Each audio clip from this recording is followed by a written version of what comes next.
Gusto nyo bang magkaroon ng dragonfly dito sa Grow Garden pero hindi nyo alam kung paano?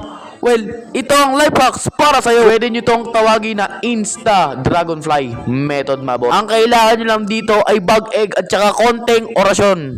Yeah. Meron na namang matututunan kayo sa akin once again. I-share ko na naman to sa inyo kasi kawawa na naman kayo, di ba? Ang una nyo gagawin ay pupunta kayo sa bug egg nyo at iikot kayo dito ng 3 beses yan.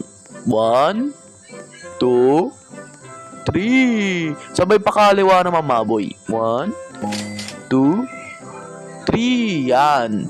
Kukuha ka dito ng watering can, ma brother. Kasi nga kailangan mo itong tubigan, maboy.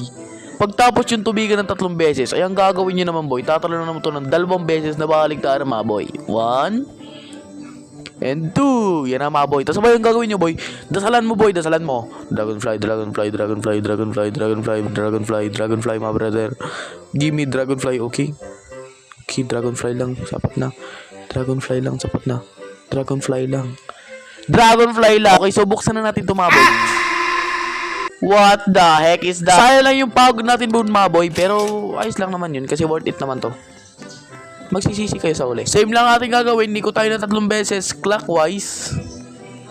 Then 3 beses din counterclockwise. Tubigan naman natin to 3 beses bawat gilid, mga brother. Tapos sabay ang gagawin natin doon. Tatalon natin to ng 3 beses na, maboy. 1, 2, and 3. Yan na, maboy. The moment of truth, mga brother. Pag hindi to gumana, problema mo na yun. Buksan na natin to, mother, father, and then yun na. Ano kaya ating nakuha, maboy? Ano kaya? Oh my God. Pag ganyan nakuha nyo, mag-leave ka na.